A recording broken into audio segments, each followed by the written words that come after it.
Wonderful. Hopefully, let me know if you can see and hear me and things okay. I've got a little bit of chatting to do, and then I've got a few slides to show a bit later on about some of the interesting low-code stuff that we've been working on recently in Croydon. So, hello everyone. Thanks to Nick for giving me this opportunity to try out yet another piece of video conferencing software. It's been an absolute delight so far. So I'm Dave Briggs, Head of Digital Operations at Croydon Council. It's a job that until relatively recently was called Head of ICT before we sort of rebranded everything. But my job really is I look after the day-to-day IT operations. I also look after our sort of major programs to make sure they're being delivered all right. And I manage our sort of team of developers as well. I report into a Chief Digital Officer at the council. He's Neil Williams. He was one of the first employees at GDS, and he ended up being the overall product manager for the gov.uk website. So he knows what he's talking about as well. And he's in CDS, which is what we call our department now, the Croydon Digital Service. We were created when Neil joined the council, and there was a big effort there to bring together all the various teams relating to technology. So we scooped up the traditional IT service, also the web team. We had a CRM team that also managed our online account stuff, and various application support teams as well. So all came together, a bit of a centralising effort into one place. And we've been in a more or less, folk will be used to this, I'm sure, but we've been in a more or less constant state of change, really, for the last 18 months, in terms of changing the way that we're working, changing the type of work that we're focusing on, looking at all of our tooling and technology, and dealing with the various crises that seem to come our way on a fairly regular basis, not always our own fault on that. So, as I say, so we've got quite a wide-ranging remit. We've also got the communications function that comes under us at the council as well. And we produced, to really sort of guide our work and things and to get a bit of political buy-in into what we're doing, we produced a digital strategy for Croydon. Now, I know there's a lot of debate sometimes about whether organisations really need digital strategies, but we felt like we did. It was a useful thing for us to be able to do in order to articulate what it was that we wanted to do with the council services and technology. And you can find that on our website. I'll happily ping a link to Nick so he can sort of circulate that around to folk. I obviously think it's an absolutely wonderful strategy. You might have a differing view, but I'd be certainly interested to hear about those. But that strategy really is based around three main elements. There's digital council, which is the way that we use technology ourselves, the way that we organise ourselves, the way that we approach our work. And that includes the technology and the systems and things that our staff are using on a regular basis. The second bit is around digital services, which is how our residents and businesses and communities interact with us, whether through our website, through our online platforms and other things. So that's all, and the way that we can deliver those services in a more efficient, but most importantly, user-friendly way that actually meets the needs of our residents is a really important part of that work and how we approach it. And then the third bit is called digital borough, and that's why what we were just hearing about around digital inclusion was really, really interesting, because digital inclusion forms a really important part of the digital borough thread of work. And there's also bits in pieces there, which is around Internet of Things, open data, but also boosting the local Croydon digital economy. So what can we do to attract digital businesses into Croydon and to support them and that ecosystem? And that's a really interesting piece of work that we've been enjoying to push on with that.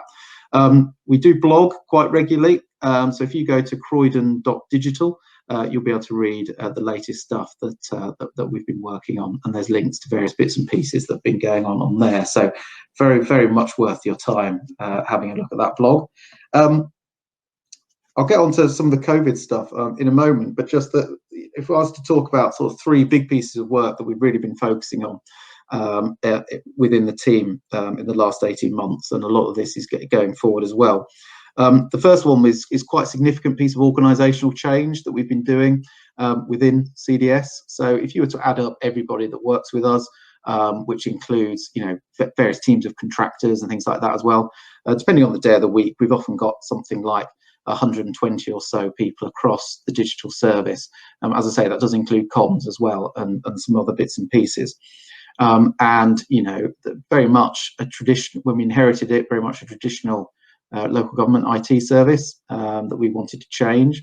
So we did a bit of rebranding. We started calling ourselves the digital team, just to try and, not that it has any great significance, but it was just really to as a demonstration of the fact that things are different now compared to the way they were before. And the key thing that we want to talk about is the way in which we want to talk about how we focus on user needs rather than business requirements, that it's about meeting outcomes rather than just delivering on technical specifications, all this good stuff that people are talking about an awful lot of the time. But we've been really trying to bake that into the culture of the department, and also the way that we organise ourselves as well. And a big part of that, there are two big parts of that really, actually, that I'll briefly talk about now. One was around some of the new roles and new skills that we created within the service. So again, we inherited fairly traditional setup with project managers and business analysts and all of that kind of stuff, which is important, and we still have all of those. But we've got content designers, interaction designers, user researchers, product managers, delivery managers, people who are used to working in very, very different ways, people who've got experience of that kind of thing. So, that they'd actually got experience of working in highly agile environments. They were used to using user-centered design in approaching their work. And that kind of thing. So we weren't just sort of talking about this kind of stuff theoretically. We'd got people who've been there and done that, and they were able to really sort of drive that new approach forward. And we found that sort of injection of new talent and different capabilities, just moved our culture on significantly, and has resulted in, getting much, much better feedback on the performance of our department from the rest of the council. They find us more approachable, more amenable. We don't just say no to stuff all the time, but actually we're a lot more helpful and constructive, which goes down really well, particularly when we ask for more money for things and that kind of stuff. The other element of that change within the department is around the way that we deliver some of our core technology services. So previously, we were lucky enough to have a single sort of monolithic outsourcing contract with Capita. We decided for a number of reasons that perhaps that wasn't the best thing for us to be doing. So we moved to a multi-sourced approach where we took some of the pieces of work away from Capita. They kept some elements of it. They still look after our networks and our hosting, but we moved our end user support away from Capita to a smaller company, an SME called Littlefish, who are based up in Nottingham. They've been absolutely brilliant. There is somewhere on the internet an absolutely fascinating 10-minute video of me talking about how great Littlefish are, which you may or may not wish to watch. Again, I can dig the link out for you. But we also moved our telephony contracts and our print contracts and that kind of thing. We also in-housed a couple of our services as well. So, that was a fairly big, grunty bit of change that we needed to go through. There was a big old procurement exercise, a big old onboarding exercise. But actually what we found is that the much more flexible approach we've got now to that central technology element of what we do has gone down really well across the council. Our satisfaction is much, much higher as a result of doing that change. So even though it was painful, it was definitely worth doing in terms of the sort of the response we've got from the rest of the council. The other two big bits of work that we're doing, the first one is we're doing a complete rewrite and redesign of our website. We use an open source content management thing called Drupal for that. Others, I'm sure, will do as well. What we've done, which is quite interesting, is that we managed to get we managed to win a couple of bits of money from the MHCLG digital fund to actually do code sharing around that. So what we're actually building, along with Brighton Council and Oxfordshire, Bracknell Forest, a few others, is a shared code base in Drupal for a local authority website. So it's in effect like a website out of the box. It's got loads of sort of customized functionality, lots of all the page templates that councils might need. And we're just looking at how we can completely genericize that code so that anybody can come along and pick it up, but also contribute back to the open source nature of the project so that, everyone's sort of pitching in and doing bits of work around that. And that's been going really well. We've already launched some beta pages and sections on the website. Those are already live, and we're looking to get the whole lot done by February, March time next year. So that's super exciting. The other thing that we've got going on is we inherited a big Microsoft Dynamics CRM thing, with a bespoke My Account style.net application built over the top of that, which was pretty inflexible, incredibly expensive to maintain, and wasn't going to give us what we needed in terms of the user experience and that kind of thing. So we've been assessing our options over the last year, and in January we chose Netcall's solution for low-code development, the Liberty Create platform, previously known as Matsoft in an earlier life. And we're going to use that to start migrating away from Dynamics, and I say, and this bespoke application to move over to this new platform. And not only do we think that's going to give us a much better user experience and things, because we can throw all of our user research and our service designers at it to make sure we do a really great job on that, but also actually it's going to save us significant amounts of money, particularly over the hosting and licensing costs around Dynamics. So that's going to be a big win for us. So rattling on in terms of sort of COVID and stuff and what we've been doing there, Croydon Council's got just over 4,000 employees, and overnight they were all suddenly working from home. That caused us a few palpitations.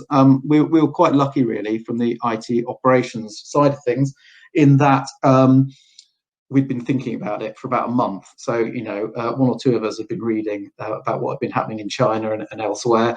We thought something like this might be coming along. So we were able to start planning with a few weeks' notice. So it didn't come entirely overnight to us. But basically, yeah, we were all set up to go with sort of Microsoft Direct Access as a way for people to be able to sort of connect their laptops from home. And we found that with one small blip, a career-threatening blip, I might add, but luckily one that it didn't actually go as wrong as it could have done. We had two days of outage at one point, which was very hairy. But other than that, the infrastructure and everything's been rock solid, and all of those staff have been able to work from home absolutely fine, which has been terrific. And to be fair to us, and what's been really useful to us, is that's gone down obviously very well with our chief executive and others. So that's given us quite a big credibility boost, which has been fantastic. The other thing that we did was we rolled out Microsoft Teams. We were already planning on doing it, and we had this sort of big step-by-step program to roll out Teams to the whole organisation that was going to take about a year, and it was going to involve loads of engagement and training and all that kind of stuff. That went out the window straight away, and we found out actually we could do it in a week. Just by switching it on for people and running some sort of quite large-scale training sessions using Teams as the delivery mechanism for that. And you know what? Was it perfect? No. Is it absolutely fine? Yes. And you know, pretty much everybody in the organisation now is comfortable using Teams, and they're well into the swing of working virtually and remotely. So that was really terrific for us. The other bits and pieces that we did, you know, there's huge amounts of work on the web that needed to be done with COVID. So one of the things that we did was quite a few of our service web pages had to be completely rewritten, and we set up a sort of COVID service hub on the website so that people could see in real time which services were and weren't affected by COVID, so they could get some understanding around, you know, the level of service they were likely to get to the council, and you know, and that really helped us in terms of reducing the demand on the contact centre in particular, because people genuinely were looking it up before phoning in. So that was a really big help for us. But the other thing that, again, COVID, in a way, it was, you know, there's that sort of adage, isn't there, about, you know, not giving up the opportunity that's created by a good crisis or whatever. And as I say, earlier in the year, we had bought the Liberty Create platform from Netcall with a plan for this long-term piece of work around migrating away from Dynamics and other things. And what it meant, though, was that when COVID hit and there was suddenly a requirement for a number of new digital solutions to be able to set up new services, because we've got this platform, this tool available to us, it meant that actually we were able to spin these up quite quickly. And again, we got huge amounts of credit with the rest of the council for being able to do that, and we got some great feedback from residents. So we built 4 applications in the low-code environment for COVID. First one was, and the most important one really, was a case management system around shielded and vulnerable people, which has been absolutely invaluable. We did another one which was around council tax relief. We did a business continuity, so an internal tool, but business continuity tool for situation reporting around, you know, staffing levels and that kind of thing. Then the fourth one, which is the one I'm going to go into a little bit of detail in if we've got time, is around the business grants application that we built, which was an end-to-end system for people to be able to apply for and get the business grants that we had available. So I'm going to flick across to some PowerPoint slides, if I can. Hopefully that's right. Can you see those? I'm sure Nick will let me know if that's not working. So, as I say, we've now got this ability to deliver using this low-code platform to rapidly deliver end-to-end digital services, which is really important. I can share these slides around at the end. I'm not proposing to read them all out, but these are the things that we're hoping to be using our low-code platform for.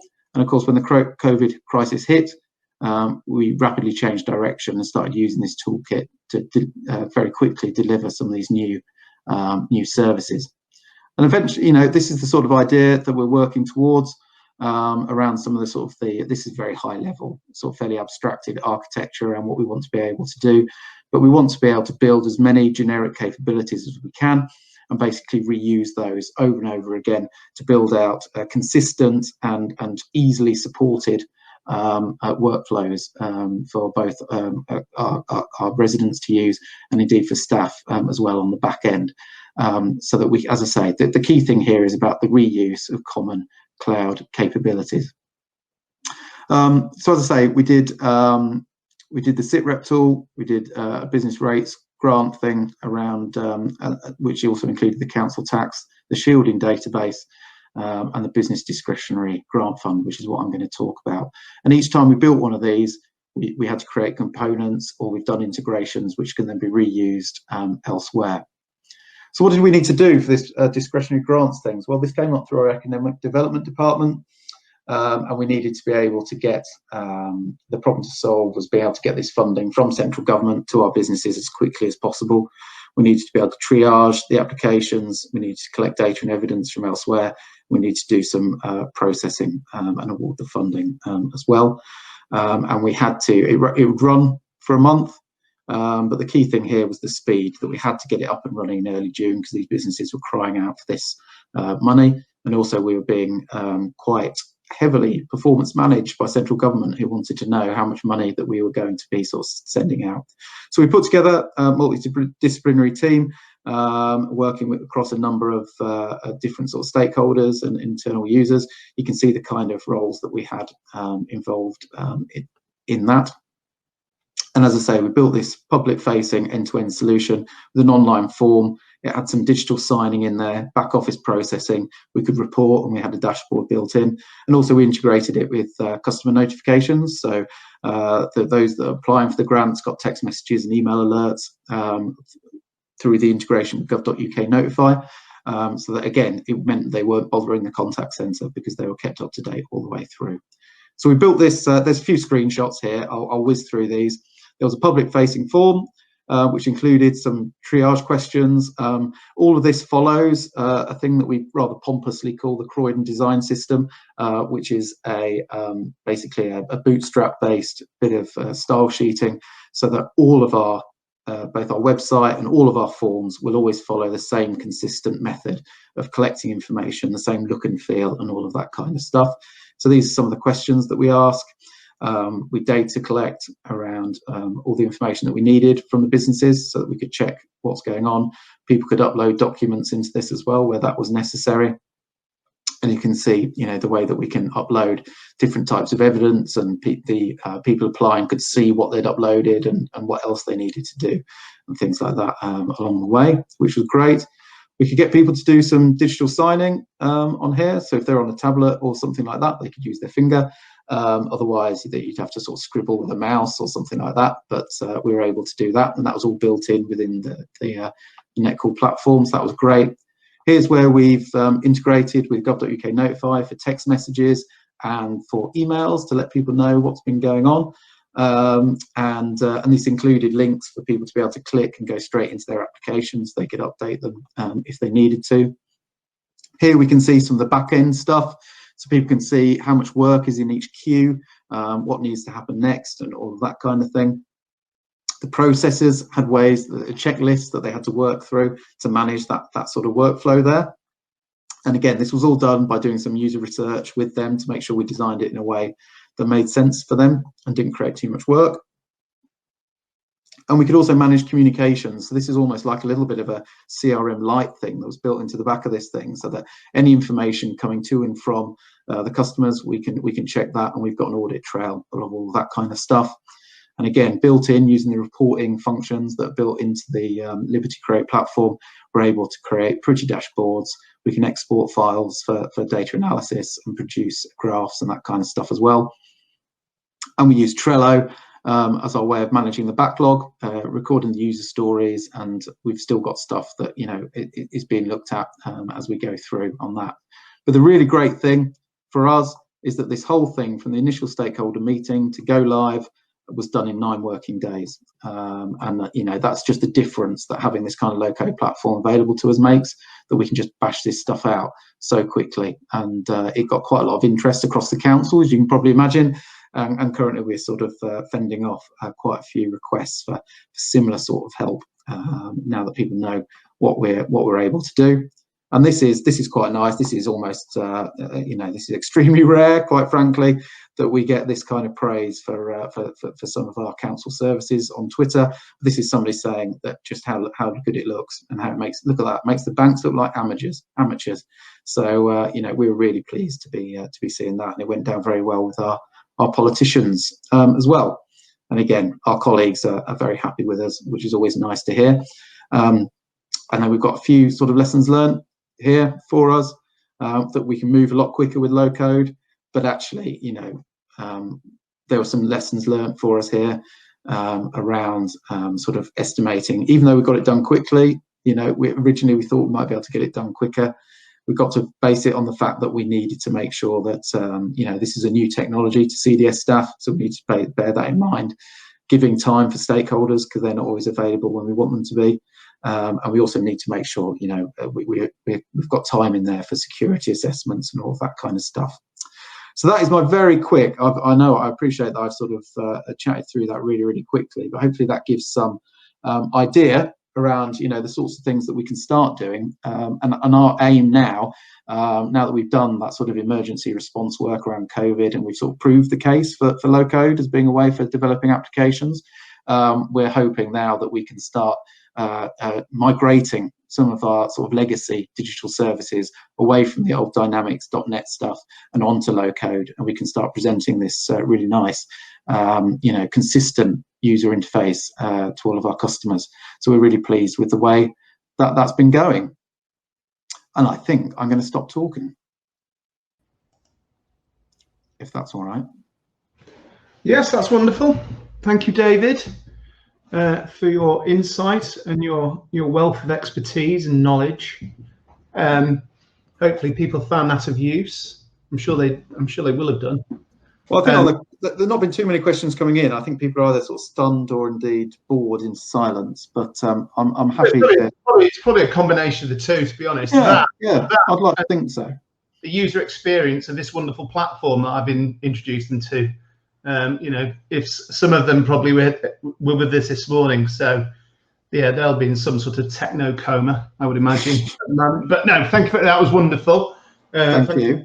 You know, because obviously times are tough and hard at the moment. They are indeed. But so I'm allowed to share this video and that presentation. I take it. There's nothing in there that's. Don't believe so. Excellent. Yeah. Well, I'm sure everyone will join me in giving you a very quick round of applause. And I think what I'm going to do is basically get Linley up, and Linley's going to talk about the local gov collaboration community. Hi, Linley. Yeah. Hi. And also, I'm happy to hang around for a bit if you like. So if any questions do pop up as we're going through, then happy to get involved. Why don't you go and drop in on some unsuspecting people on their tables? Because I think what we'll do is we'll let Linley speak, and then we'll do a round table discussion on the two sessions. Okay, so Linley, you're okay. So Dave, you can turn your camera and mic off. That'd be great. I'm turning my camera and mic off. Over to you, Linley.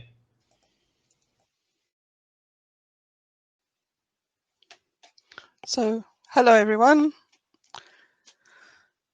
I'm pleased to be with you, and also to start sharing the news of how the work that happened at Croydon was picked up and used somewhere else, which is part of our vision.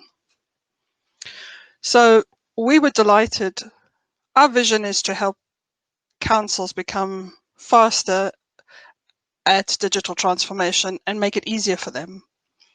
And the work that David was talking about was actually picked up and spoken about, or actually picked up and used within a week at Southams and West Devon.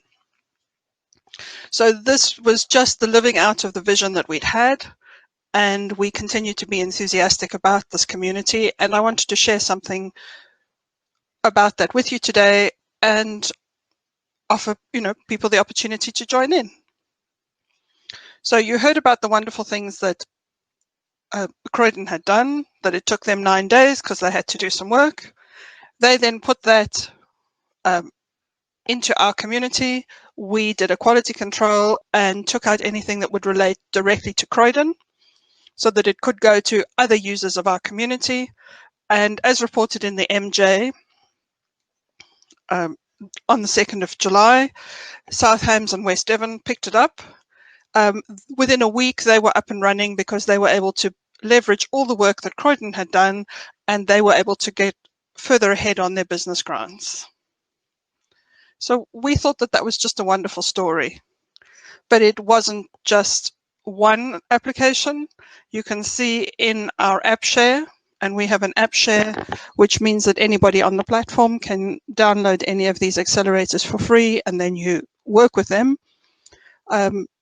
There were lots of COVID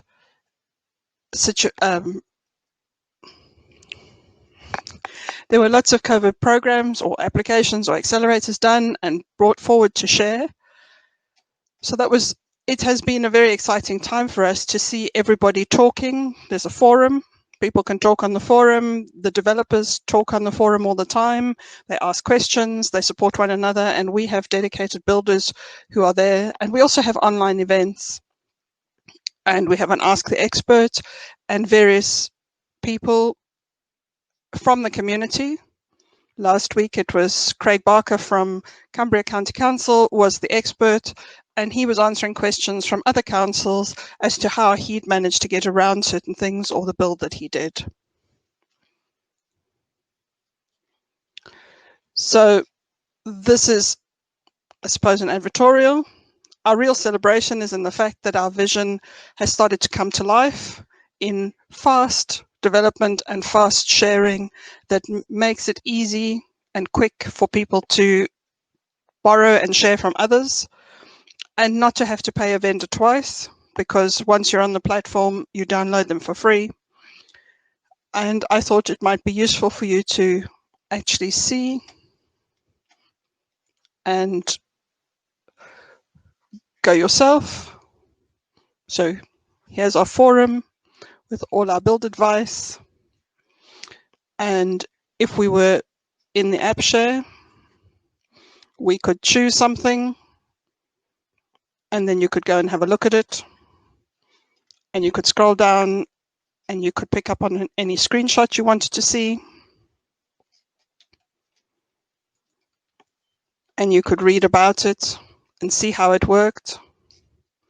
Everything in the app share is marked as Netcall County Council because we have removed all the branding and all the links within it that relate to the council that contributed it, so that it can be used with confidence by another council and not have so that they know that they don't have any gremlins. So this is the PPE coordination accelerator from Cumbria County Council, and you can go from screenshot to screenshot and have a look. It's all done in GDS styling because GDS is part of what we call the Citizen Hub framework, and so everything is presented in the same easy to use way, and we will freely borrow advice from organizations such as Croydon on the way and the look and the feel. We also work very in depth with GDS and make sure that everything that we do has a GDS flavor to it. So I didn't want to take up a lot of your time today. What I wanted to do is to celebrate the work that was done by our partners